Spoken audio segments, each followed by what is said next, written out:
Welcome to the 15th episode of the Who's Who in Bitcoin Innovation 2023. Today, we're joined by Jay Lee, CEO and co-founder of Bison Labs, and I'm Albert, CEO of Bitcoin Startup Lab. And welcome to the Who's Who and a founder's journey into Bitcoin interview series. Our Bitcoin community has come together to celebrate innovative and significant achievements on Bitcoin so that we can reinforce and grow the innovation culture on Bitcoin. And significant achievements on Bitcoin are things that were done for the very first time ever, or setting new records to push forward the innovation frontier of Bitcoin. This show is brought to you by the Bitcoin Startup Lab, a top pre-accelerator in the Bitcoin ecosystem that helps you turn your idea into an investment-ready startup.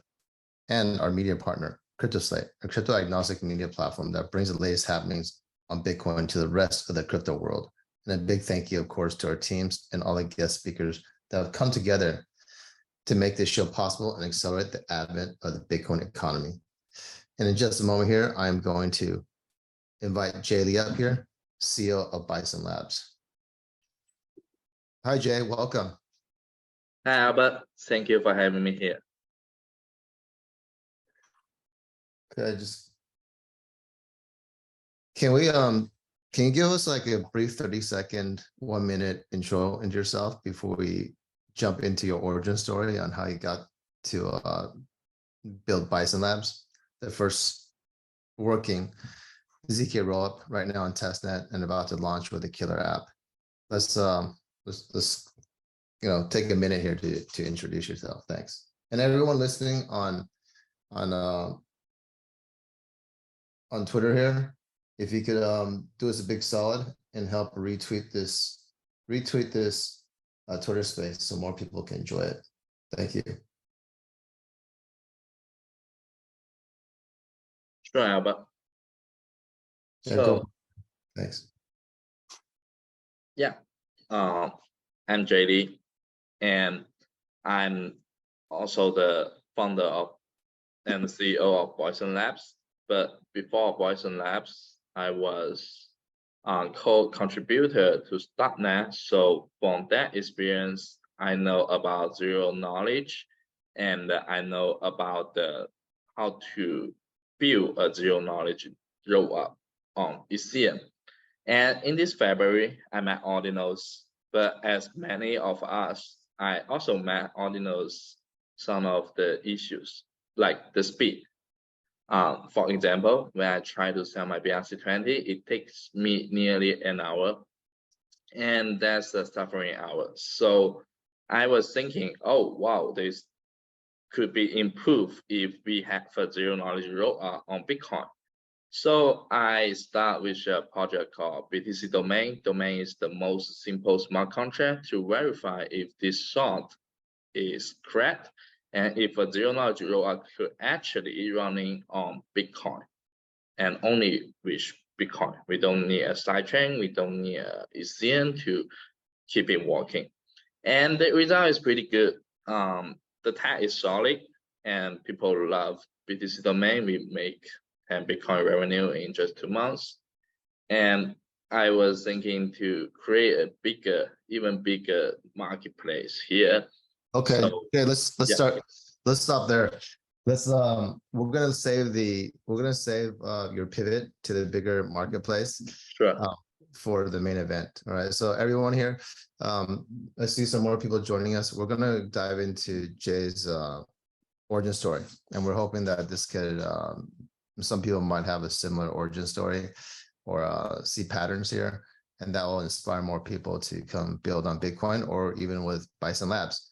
And then after we do that, we're going to go into the main event, which is we're going to talk about Bison Labs and how it's going to change Bitcoin. Why is it such a significant innovation that we would invite Jay as one of the top who's who in Bitcoin 2023. And finally, at the end, we're going to open up the floor for questions. All right. So Jay, let's start from the top. We've had several conversations, and I've had the honor to get to know you. Also, you most recently graduated from the Bitcoin Startup Lab, where you got through a 3-month rooting program, and you're one of the top teams that graduated from there. What I've noticed is that founders that are able to hit the ground running at the Bitcoin Startup Lab, they have a lot of accumulation, meaning that they've accumulated some things before they're ready to succeed, right? And that was what, this is what I'm guessing about you. So let me, like, for example, right? A lot of people say, wow, Bill Gates started a company when he was 19, 20 years old. But we have to remember that was 1975. And by that time, he already had 8 years of programming experience. So he started when he was 11, 12 programming. So if you have 8 years of programming experience in 1995, you're almost like a god, because back then he had a like a hobbyist group of 2,000 people across the United States. that was a massive programming group. Okay, back then, 1975. All right, so fast forward now. There's been many entrepreneurs. What's your entrepreneur story, Jay? When did you start coding?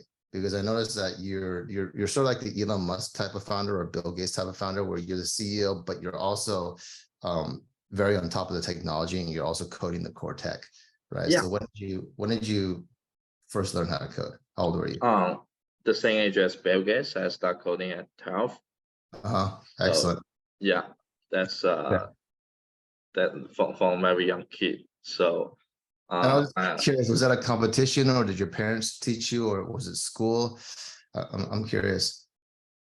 It is on school, and it's a competition. But I was born in China, so we have a national competition of programming and algorithm across the country, and 1 million kids joined the competition there, and I was in the 51.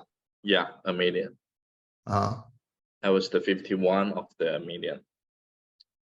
So you what? You're like what you say you ranked 51 out of the 1 million? Yeah, ranked 51 of the. All right, so wait. So if this hackathon was 12 when you were 12, and you ranked 51 out of 1 million, which is okay. Just let's put that into perspective. So if you're top 1% of 1 million, that means that's 10,000. Yes. Yes. 10,000 times 100 is 1 million. If you're top 0.1%, that means that's 1,000. You're top 1,000. Yeah. Right? Yeah. And if you're 0.01% top, so you're 99.99%, that's top 100. So if you're 99.995%, you're top 50. So this is a Harvard acceptance rate is what, 4.5% ish. So you're like in the upper echelon. Like, how did you must have coded before that then, right? Yeah. Okay, so when did you actually start coding? Like, when was the first time you wrote a line of code? Yeah, that was the first time. The whole competition is like it's my I didn't go to the regular school. My childhood and my high school period is fully for the programming and competition, and algorithm is what I aim for. So I put 10 hours, 12 hours every day there and practice my skills, learn how to program, fetch out with the newest algorithm. Yeah. Okay, so this school is just made for computer science and programming. Yeah, it is a computer science special school. Geez, and how many years were you there for? Since 12 until 18, so 6 years. Geez, so 6 years you're immersed in programming. I mean, yeah. I mean, when you say immersed, it can't be like 100. Like, you still have to do like the basics, right? Like biology, chemistry, math, or no? Oh, Like actually, only math. Only math. Anything. Yeah, only things related to computer science. So math, English, and logic, physics. Physics. Okay. Of course, English, because most of the best literature on computer science. Yeah.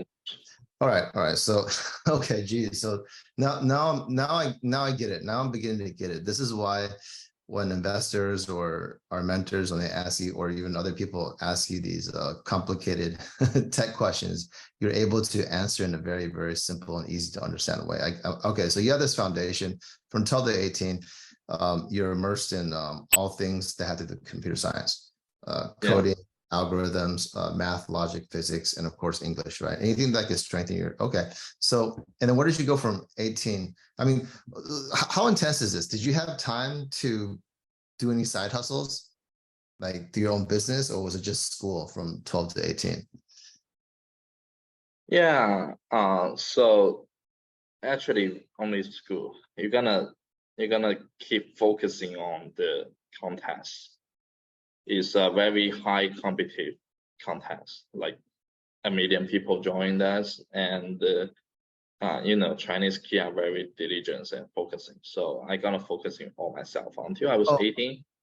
wow. Okay, hold on. Let me get this straight. So this 1 million was not just a hackathon. It was like 1 million kids going through the same school, the same like computer science training school. Yeah. Oh geez. And then and then out of all those, you were number 51. That is amazing. Okay. Yeah. Great job on that. Great job on that. And then where did you go after that? Did you go to university? Yeah. So I applied the UCLA, with my Okay. prize, and yeah, I got in. Yeah, What when major? actually in UCLA, they tried to teach me how to program again. They try to teach you program again. Okay. And did you do computer science as a major? Actually, I was a freshman, so it's undecided. But obviously, I chose the computer science class for my first year, Uh-huh. and they tried to teach me the computer science 101, beginning And what with was how that? to create a new file. Was it hard or difficult? It was just way too easy. Like it was the same class I having on when I was 12. So yeah, it's like everything go again since six years of hard practicing. So so I quit. I quit because I am obviously not actually learning new things here. And as an international student, I'm gonna pay a very high fee. So Right, right. And then so okay, just I remember when I was comp sci minor, I went to UC San Diego, and I remember we did not have to study, like sometimes I might have 2 or 3 computer science classes in one quarter. I had other classes, and I remember I did not have to study even 4 hours to get the top grade, right, in university. And UC San Diego at that time, we had a supercomputer. I think it was top 10 comp sci program in the world at that time. But yeah, you're telling me that when you're 12, you're studying 10 hours computer science like every day, 8 to 10. yeah. That's insane. Okay, so this is what we're up against, right? Chinese schools, their high school, many times are more rigorous than our universities. Okay. Yeah, it is. But we are like the professional player, so it's You're just different from the professional, like regular. top 1 million, and then you guys have to compete. Okay. So if computer science was too easy for you at UCLA, what happened? I mean, what major did you switch to? Uh, no major. So I quit the school, and I was trying to learn how to run business in the UCLA, but obviously they won't teach real business class. They don't get me wrong here. They have great managers class. They have great business class.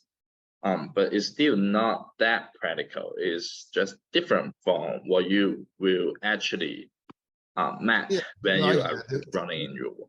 They usually don't teach the in the trenches, like hand-to-hand combat entrepreneurship classes. Yeah, it's more theory, it's more high Yeah, level, right? yeah, it's more Yeah. serious, just not the real world situation here. So I went back to China and start my career as a venture capitalist. So I can learn from the entrepreneurs and the startup owners how Uh, they build something from how scratch. old were you when you dropped out of UCLA? 19 to 12, to 20. Yeah, Okay, so you went there for like what, a year and a half? yeah, yeah, yeah. A Okay. year. Yeah. 1 year. Okay. And then you left. Okay. And went back to China, your VC to I'm guessing that you want to see a lot of projects. You want to meet the founders, right? And was that what you expected as a VC? Yeah, it is. So it was a good year for Chinese economic and the internet. So I was be lucky to witness how the internet, especially back to that time, the hottest topic is internet education. All right. Internet education. What year was this? Just to give everyone a time frame. It's 2019. 2019. Okay. So that was about 4 years ago, 4 to 5. Yes, Okay. 4 years ago.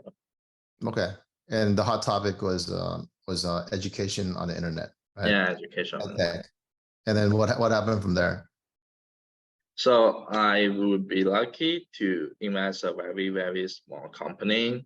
It's called Komao, but it gradually become a unicorn. When I was investing in, they are like a few thousand revenue per year, not per day, per year. But in the 2021, they actually reached $1 billion revenue that year. So it was a crazy growth. Which company was this? It's called Code Mao. Oh, okay. Cool. All right. Wow. Okay. And then so and then what were you doing there and what happened after that? So it's actually doing great, and I was interacted with the founders team very deeply because I want to learn, right? So they are the best mentor to me at that time. So I was learning. They made a unicorn, a fast growing. Okay. They made a unicorn. They I think they are actually doing better than the teachers in the university because they actually made it, and they are basically the same age with me. They are born in the 1991, so they are pretty young back to that time. They are like 24 years old. All right, so they were just a few years older than you at that time. Okay. Yeah. All right, good. And then what was the main thing they teach? Did you say code? Oh yeah, code. So that's how I can found out this company. So that's a company try to teach young child as 6 years old, or even they are crazy try to teach 3 years old kids that go to kindergarten and teach them how to code. Wow. Okay. And it became a unicorn. And what happened after that? So you became friends with the owners there and founders there. And then what happened to that? So what happened after that is that eventually I have to find my old patient, and I found out education is not really my patient here. So I pivot to the Web3 world, and that's how I met the Bison NFT Summer. So that grabs me interest almost instantly. I know Bitcoin since I was a child. It was back to the to 2011. So it was like a long time ago. I know Bitcoin, but back to that time, there's nothing you could do with Bitcoin. You could be a miner, of course, or you could be a holder. You could trade your Bitcoin, but that's it. And that's not catching my interest as a hacker. You got nothing to hack, and it's quite boring, to be honest. The idea is fantastic, but it's not something that you can program, you can hack with.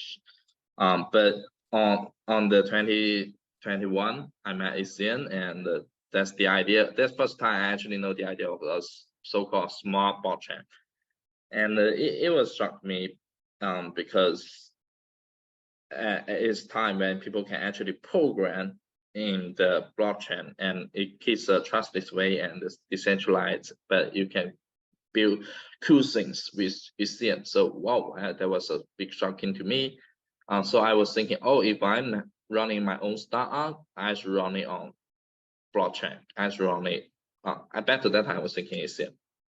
So I was go dive into that, And I know I can't do anything related to NFT because it's already NFT summer. It's already so hot. One thing I learned from my long VC period is that if something is already everybody talking about, don't get into it because it's just too Right, late for you. that's true. Yeah, but by the time VCs are talking about it, it's a little bit too late.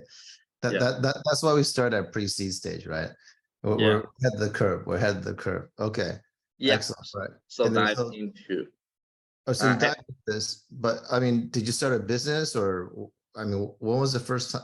Are we getting to close to when you start your first business here or startup? Not yet. So I go dive and I need to repeat everything about technology here, and I want to learn the newest and the coolest technology. So I So found out zero knowledge. That's how I learned zero knowledge. You said this is 2019 or 2021? 2020, 2020 until 2021.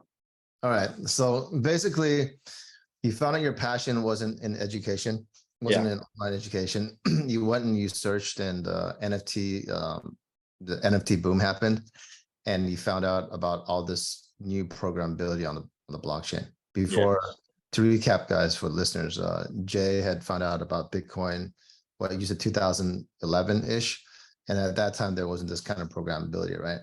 And then so fast forward about 10 years, almost 9 years to 2020, you experience this boom in NFTs, and you look into it and you find out about smart contracts and about all this cool stuff you could do.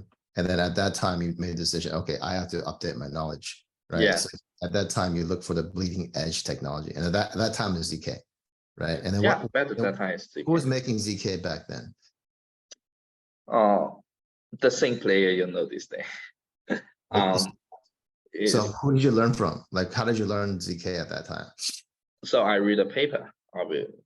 So I go through every academic paper that people has released about zero knowledge. So it's like industry is always behind the academic part. So if you want to know what is happening next to the industry, you can go back to the academic. You could search for papers. So I go through all the papers about zero knowledge. Okay, so you're very smart. So when did you find out that if you want to be ahead of the industry, you have to read the academic research papers first? Because I mean, how did you know that? It is true, right? Because scientists write theories or papers first, and then it takes some time to actually become commercialized in industry, right? So, but how are you? You know, it's easy to sort of see that when you're a little older, right? And you see how innovation works. But how did you see it back then? Yeah, that's a really good question. Actually, I haven't thinking too much. It's just naturally become my hand. But I think that's how venture capital industry teach me. Like, okay, so you learned that in VC world. Okay, so you said, okay, if I want the bleeding edge technology in Web3 and blockchain and smart contracts, I have to, and cryptography, I should read the academic papers first. So you went on a mission to read anything that was connected to zero knowledge. Yeah, right. All right, and then how long did you dive into that for? Yeah, that's quite a long time. So I dived there for a year. First, I was reading and I was practicing. I was writing some prototype, and eventually I was programming for .NET, and I found .NET was very quite advanced technology back at that time that I'm using. So it was very impressed me, and I was doing what I could for the .NET ecosystem. I write a part of the Cairo compiler, and that's you wrote part of the Cairo compiler. So yeah. What like how early were you as a contributor? Like how many contributors were there at that time? Oh, back at that time there is 30 people. 30 people. Okay, yeah, right. 30 people working on .NET. That's insane. How many people are there now? Just to give the audience sort of like an idea of how it grew from 2020 to now. It's not still that much. I think it's 71. It's not .NET ecosystem. It's .NET itself. So there is like 71 people building. Okay. All right. All right. But the whole ecosystem now, how like do The you whole have ecosystem now we have at least 10, I think 10,000 programmer. They tell me when it was in the summer hack house. right? Yeah, I so remember that. I remember that. You know went to Stanford, Palo Alto, and out of 70 global teams, you guys won a prize there. Okay, and they at that time, so this is 2 months ago, less than 2 months ago, they told you yeah, there's about 10,000 months ago, people like globally, right? Not just Starknet, but just globally. globally. Okay, using ZK technology now. Okay, all right. So it's grown a lot since then. So back then it's 30 contributors, and then you say you wrote the compiler there, right? Yeah, Wow. Okay, so that's how you cut your teeth and learn firsthand ZK. yeah, yeah. Wow. And how long did it? I mean, how difficult is language to learn? At the beginning, it's quite difficult. The infrastructure is incomplete, and the knowledge is not complete too. So it's not like today. Today you could learn Carol easy, way more easier than back to that time. But back to that time, there's no book, there's no tutor, there's no blog. You're gonna ask many things to the .NET. You're gonna ask your co-contributors. You're gonna ask people That, why we that, design this. that sounds incredibly difficult because for those of you joining just now, Jay, between age 12 and 18, he is basic coding 8 to 10 hours a day. And they went to a special school. For those that don't know, the way China allocates talent is that you have to have talent in the first place to join a specialized school. And so they found the top 1 million people in China that had the propensity to become awesome coders. Jay became number 51 out of the top 1 million. So this is the cream of the cream. And you're telling me that it was hard to learn ZK, even though you learned math. I'm sure you learned compiler languages, you know, from 12 to 18, 8 to 10 hours a day working. Now, is this with class or how much is this? How much time in class? I'm just curious. This is mind-boggling to me. How much time do you spend in class, and how much time did you spend outside of class coding when you're 12? Back to the Yeah. I'm just yeah. we have 8-hour class as the regular regular one. So what is this? 8 a.m. to 4 a.m. Is that right? Or 8 a.m. No, it's 7 to 5. 7 to 5. Okay, 7 to we 5. have some break in between. Okay. And after 5, what do? Do you guys rest, play sports, or is it more coding? No, more coding. More coding. Okay, so 8 hours plus after 5, how many more hours are you coding for until you 6 sleep? to 10 at least. Wow. So basically you guys are sleeping less than 8 hours a day. Yeah. Every child who in China sleeping less than 8 hours. The craziest one, I think, sleeping 5 hours or something. Oh man. All right. So we gotta do a separate interview just for that. So yeah, okay. So you're like, all right. So if anyone complains in the US for, school is too tough, you just sort of like, I know you're like just chuckling inside. Okay. So all right. So this is hard for you, even though you had that was actually more intense than I thought. So it sounds like you almost do like 16, 18 hours a day training, all types, anything computer science from 12 to 18. That's pretty intense. That's basically you're training as to be a gold medal Olympist, right? It is look, funny thing here. The whole day. What our competition is called Olympic. It is one of Olympic games. So we are Olympic players, and we actually have golden medal of Olympic. Oh, okay. So it's actually okay. So yeah, actually, I'm going on a tangent here because it's very interesting. So actually, you're talking about the real Olympics. They have it is called Olympic. It is called Olympic. It is called Olympic, International Olympic of Informational. So it's short for IOI, but you can search IOI on the internet. And they are actually Olympic game, and they actually have Olympic gold medals every year for 4. So 4 top child can get Olympic games, and it's every year it's China team. Wow. Jeez. That's insane. Yeah, it is this thing. So we are professional players. We are just like the other Olympic projects, but we are even more highly competitive because Chinese love programming. Chinese love math. So it's like Chinese don't like horse riding. I don't. That's true. Like so, every Chinese kid is they if they have talent on this, every Chinese kid have tried to attend this one. So it's totally different from the horse riding or golf, but it is a very serious Olympic game. Well, that is insane. All right, so it was difficult learning ZK for you. Okay, so luckily ZK has made big advances in terms of APIs and coding tools, right? To make it Yeah, easy for people now. Okay. that's what we were working for. We try to simplify the zero knowledge, so everyone can program. Okay. All right.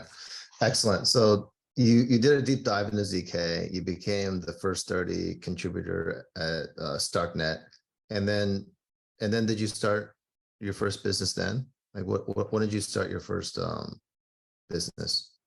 Oh, that's the story of BTC domain now. So I met Ordinal at first as a user and a holder. You said in But February. yeah, February. How did you find out about it so early? Bitcoin Punk. Oh, Bitcoin Punk. Oh, okay. Okay. So Bitcoin Punks. Okay. All right. So yeah, I mean, for those of you just maybe in the future you guys are watching this video, to learn about ordinals in 2023 February is super early because Casey, the inventor of ordinals, he released, I believe he December.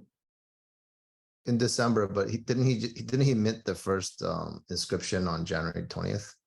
Yes. Yeah, so January 20th in February. So that's basically within a month you learned about this. Okay. And then what did you see when you because you're ZK, you're learning about Ethereum smart contracts, it's all on the Ethereum side, right? But now Yeah. Ordinals comes, this is on Bitcoin, right? Yes. It's Yeah. I think a few years from now people realize or all agree that Ordinals, the mention of Ordinals protocol on Bitcoin, this meta protocol, kicked off the Bitcoin renaissance, right? Yeah. It changed everything. But then when you saw this, what was going through your mind? Right. So when I first saw this, is quite mind blowing because in the typical image, Bitcoin is great, but you can do nothing. That's when I learned as a childhood. So it was like inscribed in my hand that you can't do anything with Bitcoin. But Ordinal tell me, no, bro, you are wrong. Now you can use Bitcoin as a NFT, and you can use Bitcoin to do something immutable. That's like super cool. I even like the name inscribing, right? It's like inscribing into a rock. Yeah. So once it's done, it's a rock. It put in there. It's not like Ethereum. So yeah, I can imagine that. It's sort of like we're in the cave and you inscribe in the rock, and then like 10,000 years later someone finds it, right? yeah, It's still it's gonna be there forever. So that's right. yeah, that's what interests me the most. So we all live very short life, but you can live something in the world that is going to be lasting for a long time, if not forever. So Wow. it can last for 1,000 years, 10,000 years. I believe as long as we still have humankind, Bitcoin will be there. Wow. That's okay. So, and then you found out about Ordinals protocol in February. Yeah. How did it evolve into BTC domain? How did how long did it take you to launch? Because BTC domain is basically an integration of ZK technology with Ordinals, right? 20 days. Yeah. You guys did it in 20 days? Oh, yeah, the domain is the most simplest one, smart contract. Okay. So all right. So you launched it in 20 days. And then yeah. so in March you launched it. Yeah, March 8th. So if I want Right. to do this, I want to verify assumption, I want to do it quick. Okay. Wow. Okay. And then when do we meet in Miami? Was that in May? Yeah, May. All right. So by that time, it was running for almost 2 months, and you 2 guys months. Yeah. you had already made 10 BTC from it. Yeah. That's Yeah. the 10 BTC. Okay. All right. Now we're getting to the main part, right? How you pivoted out of a BTC domain to create Bison Labs, correct? Yeah, that's the main part. So it was BTC domain. It was a success. It is great, but the issue is it's just too small. It's the most simple smart contract, and it's not big enough. You can see the selling there, even though it is a great project. So we won. I remember we discussed a lot back to the Miami time, and the final goal is to enable Bitcoin as a smart chain. Bitcoin, yeah. Yeah. Yeah. We did an event together in Miami. Yeah. And then you wanted to call it Smart Bitcoin, your company at the time. Yeah. And you know what struck me about you was, oh, by the way, just to give everyone some background, you know, everyone knows I'm running the Bitcoin Startup program. Before it became the Bitcoin Startup Lab, we had done 21 cohorts in China. The cohort number 8, I had a very amazing student, and it's actually he who met Jay first and then introduced me to Jay in Miami. And that's how we know from an old friend or old student that became a friend over the years. And the thing that struck me the most about you, Jay, was 2 things in Miami, right? Number one, people would ask you very difficult technical questions and you would just answer in a very easy way. I thought that was brilliant. most technical people, they want to bring in a lot of technical jargon, make it very complicated, but you just demonstrated mastery because of how simply you can take a complex technical problem or question and answer it with layman terms. That was the first thing that struck me about you. The second thing was that, your English has improved a lot in the last 5 months. Like it's tripled in fluency. Okay. Back then, even though you're only 1/3 where you are now, I noticed Jay was such a hustler. He would go around, I'd introduce him to people, he'd start talking to them immediately. When I wasn't around, he would just go and meet other people. And I was just like, wow, this is not the average computer science person, programmer. Right. Okay. So I just wanted to take a little side note on that. But let's go back. So you had this vision of, you pivot out of BTC domain because you wanted to create something even more powerful with Ordinals and ZK, right? To create a smart Bitcoin is what you call it. Can you define for people what you mean by smart Bitcoin and how Bison Labs is realizing that vision? So smart Bitcoin is as simple as the 2 words.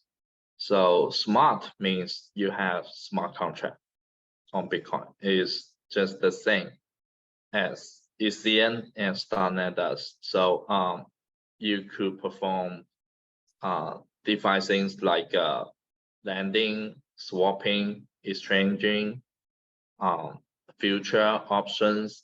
All this on Ethereum is a single smart contract, and every decentralized application is based or backed by a smart contract.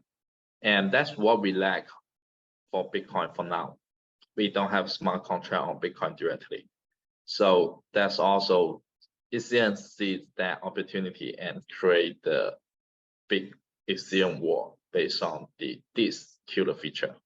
We don't have that on Bitcoin, but we try to immigrate it on Bitcoin in a native Bitcoin way. And what about Bitcoin is that our vision is we don't change Bitcoin at all. So there is a lot of technology that requires, you need to have a short fork, you need to have a hard fork, maybe you just need to change the whole Bitcoin things. Change it Of course, soft forks, hard forks. Yeah, there's all different levels of changing the code structure to accept to be able to enable smart contracts, right? Yes, yes. Okay. But your vision is to, okay, let's not mess with the bedrock. Let's not mess with the core code. Let's do something on top of it, right? Yeah, okay, Yeah. that's great, excellent. And then, so how far along are you guys? I mean, Mike, can you describe sort of how it connects? Like you have Bitcoin at the bottom, and then you have Ordinals, Meta protocol right above it, right? Where does the ZK layer sit? And where does the smart contract sit? You know, and Yeah. then finally, like, what's the first killer application you guys are going to make? You know, I mean, I know there's something running on testnet right now, but let's share it with the audience. So yeah, let's go through this one by one. So the agriculture is 2 layer. We use Bitcoin as our anchor bed layer, as our foundation. So but we have an upper layer. We have a layer 2.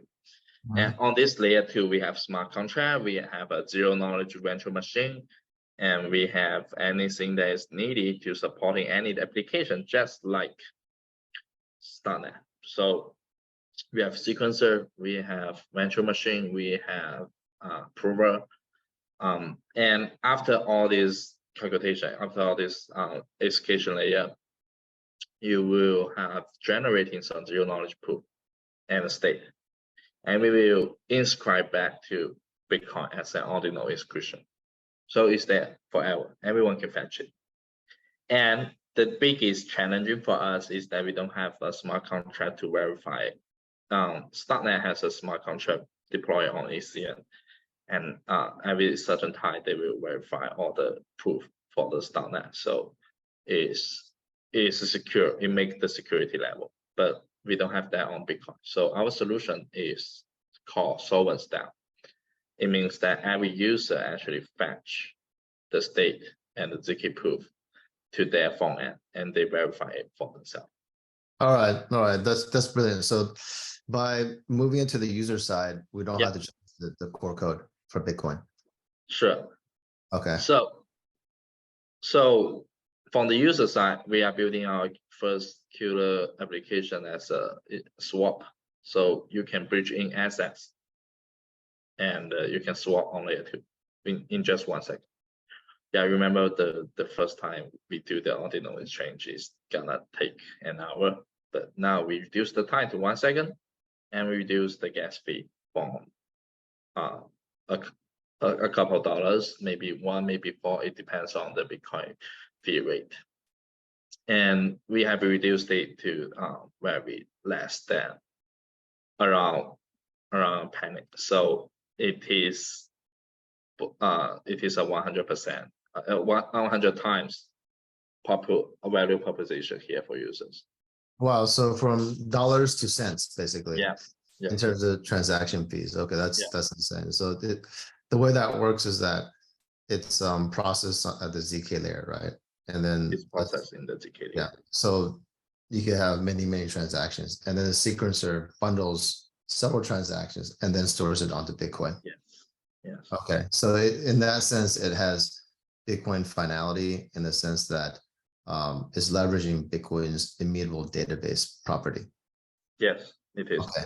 Excellent. And how many, I'm just curious, how many side chains or other technologies out there can do this on testnet that you know of? Because I can't, is there anything on mainnet that could do that right now? You are requiring both high speed and the Bitcoin finality? Yeah. I can't. And without any soft fork and hard fork? Yeah, without any soft fork or hard fork. Don't, like, let's not mess with the Bitcoin core. Yeah. I can't think of any. All right, good. So you guys basically are first to market with this. All right, excellent. All right, so that's why we're interviewing you for Who's Who and Bitcoin Innovation 2023. Yeah, I mean, from what I understand, that if you want to reach this kind of performance level on Bitcoin, there are different ways to do it. Many of those are, people are trying to launch them on testnet. So in the coming months, there's going to be more and more ways to do it, but it seems so far the way with ZK proofs seems to be the most elegant and the most if you go back to first principles, it's just the most efficient right now. It that way. It does seem that way.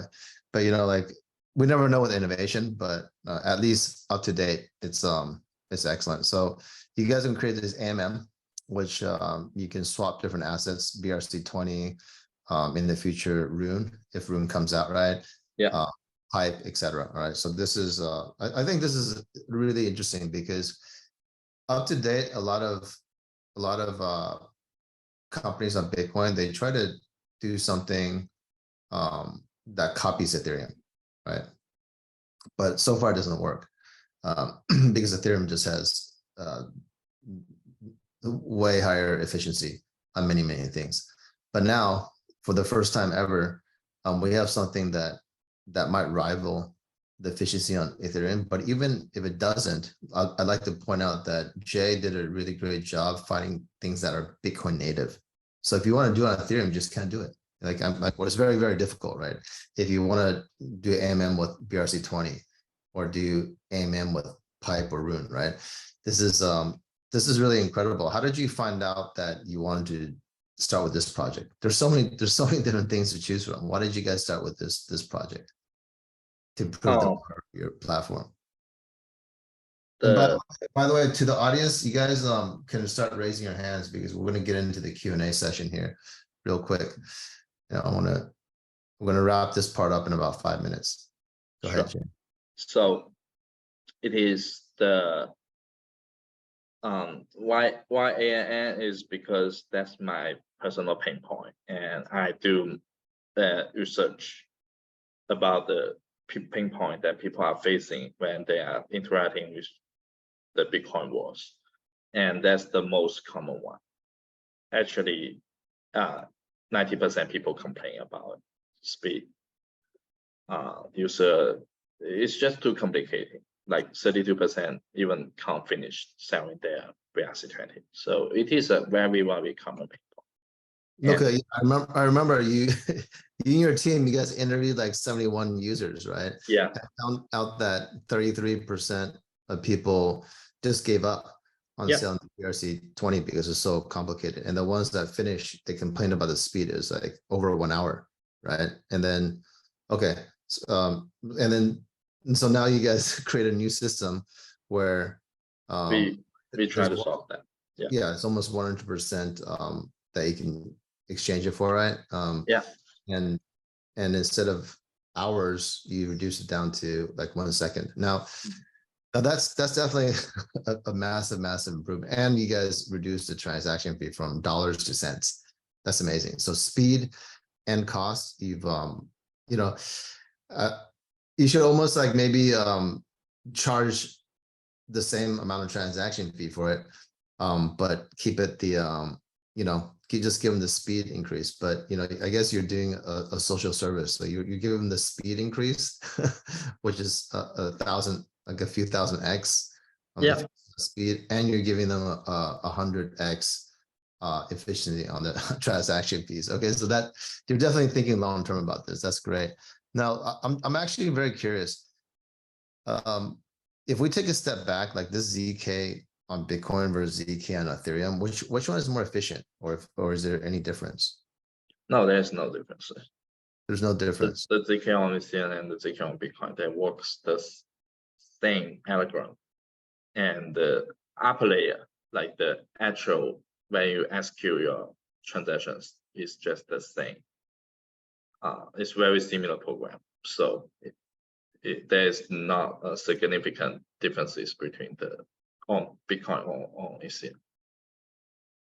Very interesting. Okay, and then so you guys have this working. I remember that you guys got, I think, over 1,000 users on testnet in just a day or two. It was insane, right? And then what's the strategy moving forward? Like right now, you guys are building your own application. When do you guys plan on making your Bison Labs, a ZK-rollup on Bitcoin, open to the public, to builders, to build other applications on? What's the timeline for that? Can you share a little bit? Sure. So we are working very diligently on providing Gitbook documentations for builders so they can interact with us. So it will be 2 stages things. First stage, we will provide API, we will provide the Gitbook for builders to directly building. But the API will it's not limited. It will have limitation. We will first focusing on DeFi. So we will supporting swapping, lending, stablecoin, etc., etc. But it will basically mainly focusing on about the DeFi, and later on we will enable a virtual machine. That's next stage, and at that stage, actually we want to do EVM capable. So anyone who program in the Solidity as a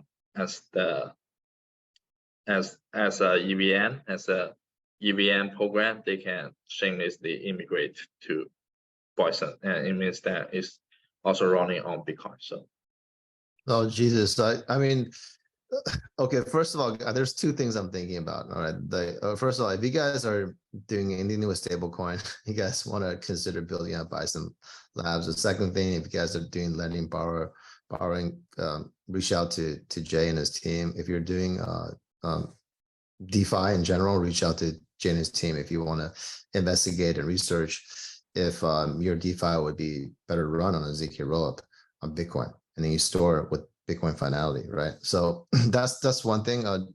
And Jay, you're gonna share your contact information in a second here, right? Guys, like you can also DM at Bison_labs. The Twitter handle is at Bison, like the animal, right? Like the buffalo, at BISON_labs. yes. So that's DM them if you want to find out more now. Give them a follow. Reach out. This team is going to change the face of smart applications on Bitcoin, and it's already happening right now. So that's one. The second thing I'm thinking about, Jay, is that all right? Well, let's say I have Compound or whatever lending, borrowing, or whatever DeFi protocol on Ethereum, and before I would settle with Ethereum, right? Now, if you're saying like you're going to create an EVM on the ZK-rollup that settles finally on Bitcoin to use Bitcoin's immutable database feature, right? Bitcoin has many features, is one of the features. Now, what if I just want to copy paste Compound over? Like there's this 2-part question. The first part is if I'm owners of Compound, wouldn't I be considering, well, I can do the same thing on a ZK-rollup, but then settle on Bitcoin? Like, could they take the whole thing over, but just so instead of settling on Ethereum, could they settle on Bitcoin now? Yeah, that's our angle. The end game should be people pushing is just immigrate their program. Yeah. And that would make sense, right? Because Bitcoin is still more secure. If we settle on Bitcoin, because it's actually the only decentralized or big, all right, there must be other decentralized blockchains out there, but it's the biggest decentralized one. The other ones, the big ones, are not truly decentralized because too few people hold too many of the voting tokens, right? So, but Bitcoin is not like that. Bitcoin is decentralized, and so its database truly is next to basically immutable, right? So I could see how if I'm running a financial institution, or if I'm running a decentralized financial product, I would seriously consider migrating to Bitcoin, right? So that's one thing. The second thing, Jay, is let's say they decide, oh, it's too much trouble. How hard would it be for somebody with programming skills, right, to copy paste Compound or make it better onto Bitcoin? Like that's the other option, right? If they don't come over, then build it ourselves, basically. Yeah. So we provide the tools, we provide the infrastructure, and we are making programming on Bitcoin as simple as possible. That is revolutionary. Okay, so I could see an entire DeFi ecosystem emerging here. That's insane. So, all right, look, guys, is there anybody here in the audience that wants to ask some question? I see see a lot of friends here. I see Metapanda. I see Shizzy here. Big shout out to Shizzy, everyone. They're doing a great thing. It's called Ordinal Revolution, and they have basically, they interview innovators innovating on Bitcoin and Ordinals. It's a YouTube channel. So if you guys want to, if you guys are building something cool, reach out to Shizzy. Both Jay and myself has both been there. Really great. Shizzy and his partner are awesome. So check them out. Give them a like, a follow. Hero Gamer, hi Hero. I've known you forever too. You're with the Saks ecosystem and a couple other familiar faces. So if you guys want to raise your hand and ask Jay some questions, now's the time to do it.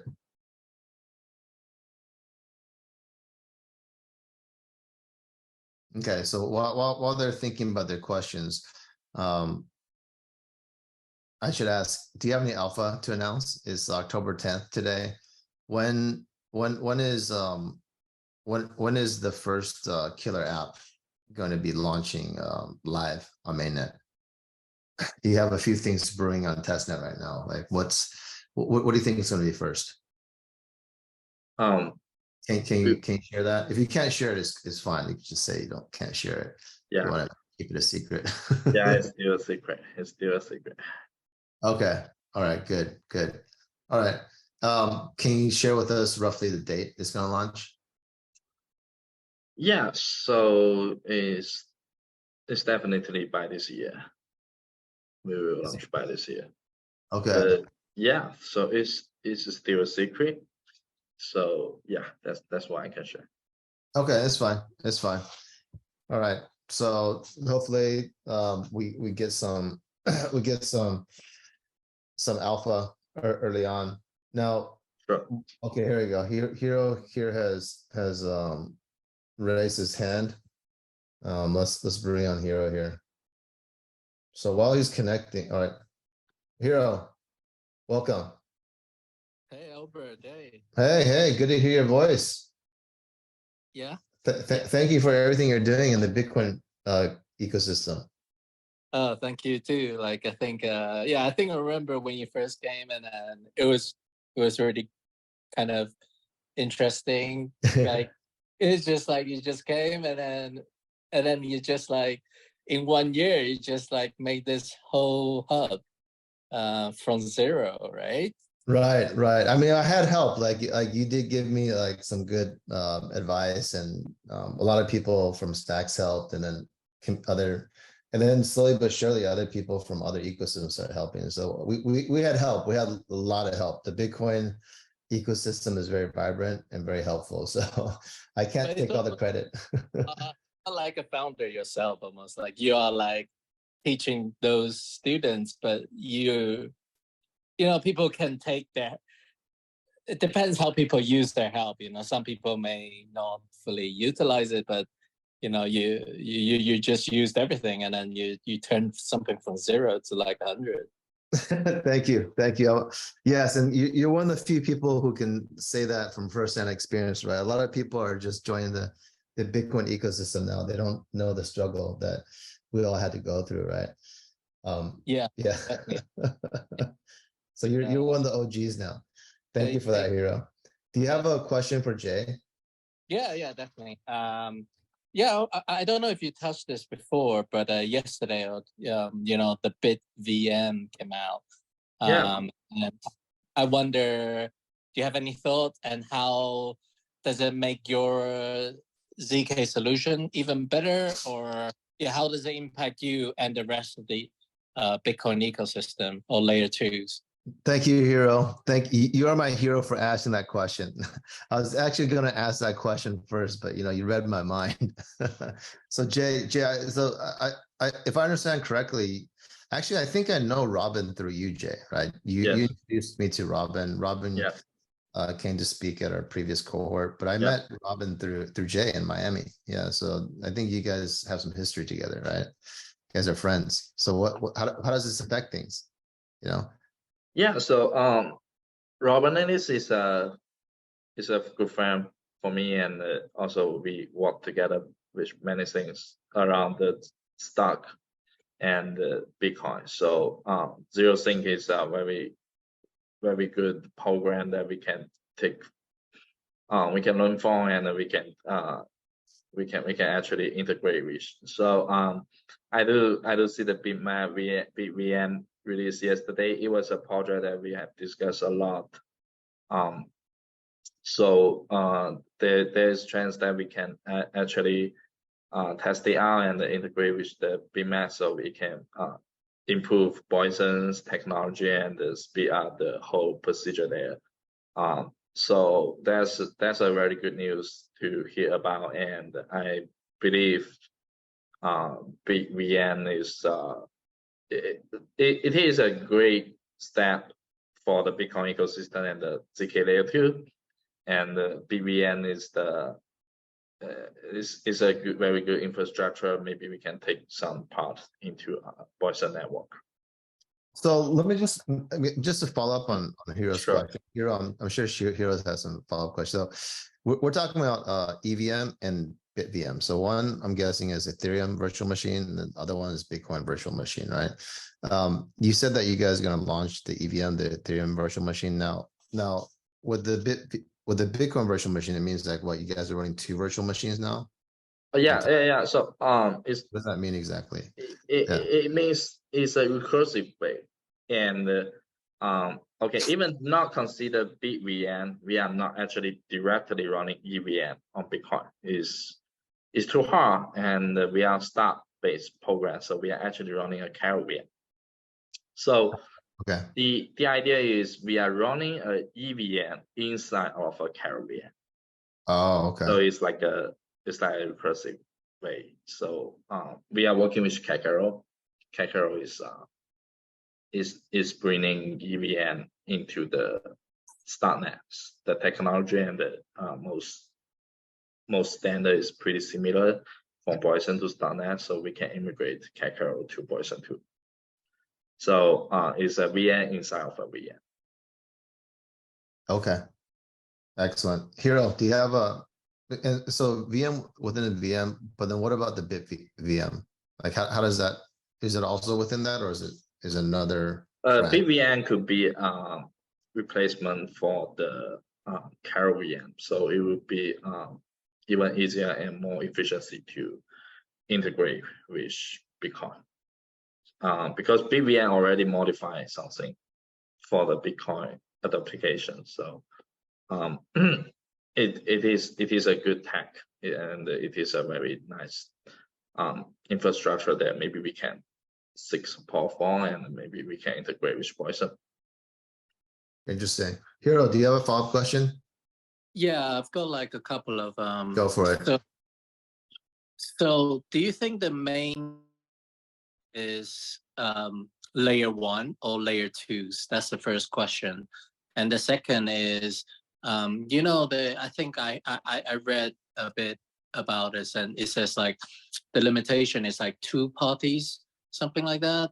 And so my current understanding, and I'd like you to help clarify, is it the feasibility because of the size of the data or something like that? Like technically it may be very good and very interesting, but is it to do with the cost of actually using it? That might be one of the limitations.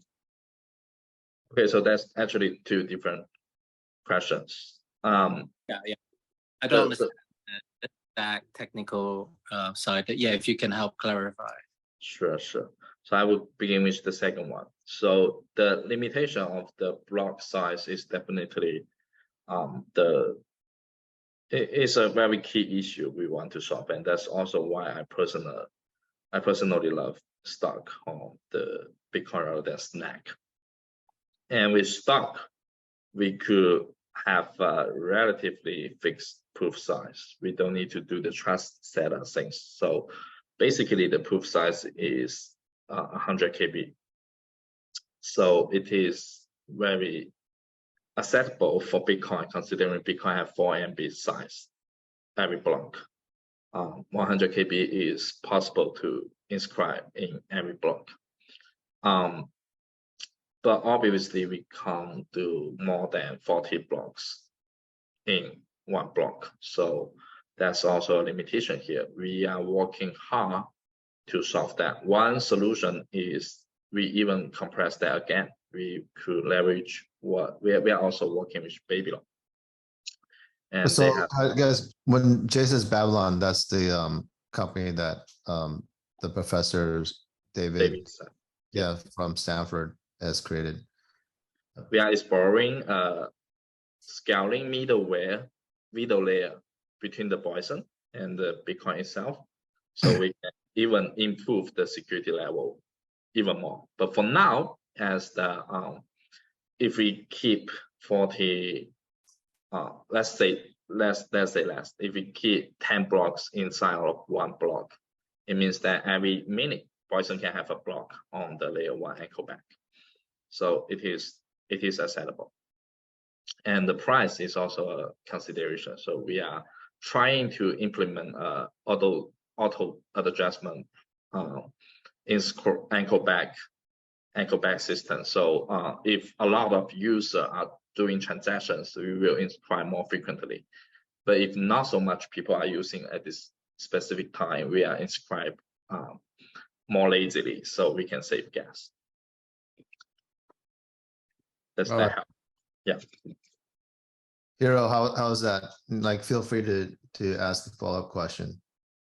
And yeah, so I think my first question was, do you think the BitVM main beneficiary is layer 1 protocols or layer 2s? I think it's okay. So I think it's more on layer 2 side. So it is a layer 2 design. So on layer 1, we still as a rollup. So rollup need to solve 2 parts. It need to solve the layer 2 things, and it need to solve the layer 1 things. So BitVM is actually helping layer 2, and but in the layer 1 we also need a lot of technology like DLC, and we need to be short. We need a very secure vault or bridge on layer 1. So that's one of the major things we are focusing on. Actually, as the chip engineer, I spent half time on layer 2 and half time on layer 1. So BitMax is mainly about the layer 2, but there's a lot of issues need to be solved on layer 1 too. Wow, that's amazing. So I'm just reading the post from Robin Linus, right? Where actually this is from Bob Bodley, another one of our mentors here, and also your friend Jay. It says, no, BitVM is not as good as EVM. BitVM is a slower, more expensive, and more complex. So, how, if it almost sounds like BitVM, because it's slower, more expensive, it probably has other properties that the EVM doesn't have, and vice versa, right? There's a balance between the speed, the costs, right? So in this case, maybe some use cases will still use the EVM in the Cairo, and then some use a BitVM, or are they, if you use one, then you can't use the other? Like, how do we rationalize this? Can they both exist on the same platform, or does it have to be one or the other? So BitVM is an optimistic rollup. So rollup. Yeah. So you could also consider that as a rollup, but they have not that good design to make it complicated and expensive and not so user friendly. So I do agree with what Bob just said. But there's obviously improvement, and we can take something from the BitVM, so we can improve the Bison layer. It's just different. Okay, so you guys are using the sovereign rollup method. They're using the optimistic rollup. Yes, that's the differences. This is so exciting for Bitcoin. There's going to be different things to choose from, and it's great that you guys are considering all of these. I see Charlie in the crowd. Charlie, you want to come up here, ask some questions? Hero Gamer, do you have any follow-up questions? Rafa, I see you there. And I also see the ordinal side there. Hero, do you have So any? when- Yep, go ahead. With your ZK stuff, when can we start using it? You know, in a browser or testnet. No. So yeah, you could use it on testnet now. So Jay, Yeah. can you go into the Twitter space and leave a Sure. leave the like a link or something? Like Yeah. where do people go? Just go to Bison_labs or what? I'm going to share the Twitter right now. All right. Perfect. Great question, Hero. Try it Yeah, out. that's a good one.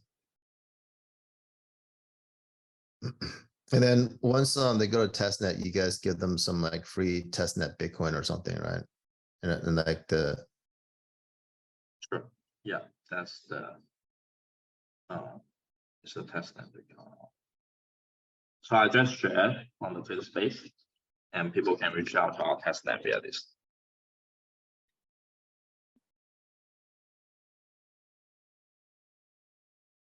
all right, so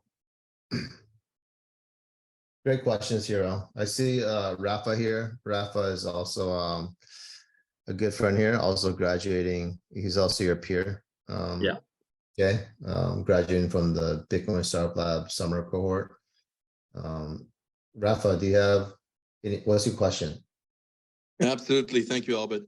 Yeah, it's been an honor to be your peer, Jaylee, and really following closely what you're working on, especially the advancements in user experience that you're going to grant Bitcoiners. So the question is around a network effect and having a stable coin on your platform.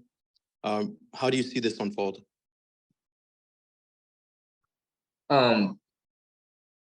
So the question is about the stablecoin on Bison. Yes, exactly. I think stablecoin on Bison is a very, very interesting idea. We have Aragon stablecoin on the Ethereum wall as DAI, and it's working very great. And we now have different assets on Bitcoin that people consider as values, such as Audi and the other like the pipe and the room. And if we, as long as we have two different kind of assets that has value, it's possible to have an Aragon stablecoin. And Aragon stablecoin could be trusted with Bison. So I do think that's a very, very interesting idea, and it could be happen in short terms. Yeah, so that's very insightful. So as long as there are two digital assets of value, we can create a algorithmic stablecoin on Bitcoin, right? Through Bison Labs. That's the holy grail, right? That's the holy grail of stablecoins. If you create an algorithmic one, very interesting. Rafa, do you have a follow-up question? I'd love to kind of have like more details on the roadmap for the stablecoin at some point, if it actually makes sense. We're building a product to stabilize your Bitcoin. So we need to post the equivalent current value of your Bitcoin on chain so that it's fully collateralized. So I'm just curious, like, like in terms of roadmap, when do you see that stablecoin coming? Is it something that for you, or wait. Anyway. Yeah, I get it. We are not, Bison is not building everything. We are ecosystem, so we invite people to build on us. So yeah. So Rafa, Jay is going to give you the foundation and the tools to build that algorithmic stablecoin, but the whole idea is that, correct me if I'm wrong, Jay, your strategy is to empower other people to build apps on Bison, right? So eventually even the killer apps that you guys are developing, you're going to turn it over to another team to run with it and to also profit from it, right? Yes. So yes, it's some of the not. stuff you're building on, I could definitely see how they're already going to be unicorns. But yeah, so yeah, I mean, but you guys have you guys are making money. Your business model is to maintain the network. Yes. Right? Yeah. Okay. So we are network. We are not building every application. Right. Right. Excellent. So Maybe a follow-up question, Albert, if I may. For a stable coin on Bison, how would it be a better stable coin than elsewhere, let's say on other layer twos? What do you see as a competitive advantage of having a stable coin on Bison? The layer two, I don't think there is a other layer two. I see. I see what your question. So your question is, compared to other layer two solution, what is the advantage of building a stable coin on Bison, right? Correct. Yeah.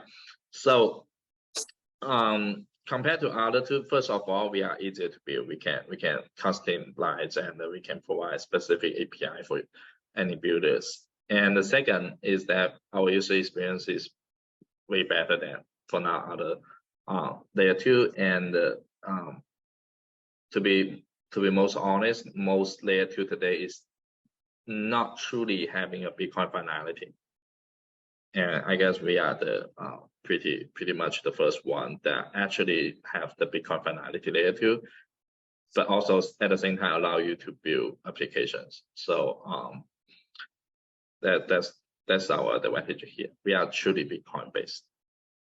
So Rafa, this is so Jay, when you say user experience, it means faster transaction times and lower gas fees. Right? Yeah. So those are the two main ones for user experience. And then when you're talking about Bitcoin finality, we're talking about writing back to Bitcoin, meaning that we get a store on Bitcoin. Right? Yeah, it also means that we got security directly from Bitcoin. Okay, great. So yeah, some side chains are trying to upgrade to L2 right now, and hopefully some of them do.